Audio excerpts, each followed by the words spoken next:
त्यानंतर ना आम्ही गेले होते पहिला सोडायला, स्कूलमध्ये गेले होते. तिला सोडल्यानंतर मग घरी आले. घरी आल्यामुळे पाणी पिऊन घेतलं.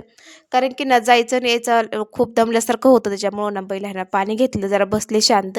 अजून काम आहेत, फक्त देवपूजा अजून राहिली आहे करायची. त्यानंतर कपडे, भांडे हे सगळं त्यानंतर घेतलं. मग देवपूजा करायला मी इथं घेतली. व्यवस्थित पहिले ना सगळी फुलं काढून घेतली, जे आपले होतेवाले पहिलेवाले फुलं ठेवले होते ना देवाला, ते काढून घेतले. त्यानंतर देव पाण्यात ठेवली.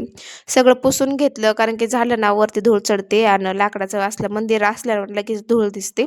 मग सगळं पुसून घेतलं, हार काढून घेतला. हार पण थोडा मला पुसून घ्यायचा होता, जो वरती लावला होता झेंडूचा नकलीवाला, तो पण पुसून घेतला. त्यानंतर वरचे फोटो पुसून घेतले. त्यानंतर लगेच घेतलं मी ना देवपूजा करायला.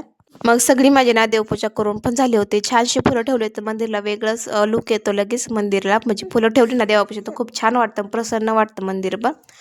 त्यानंतर सगळी माझी देवपूजा झाल्यानंतर वरचे पण फोटो पुसून घेतले, खाली पण फुलं ठेवली. त्यानंतर ना घरातली सगळं काम आवरल्यानंतर ना एक ब्लाऊज कटिंग करायला बसले. प्रिन्स कटचा होता ब्लाऊज 32 साईजचा.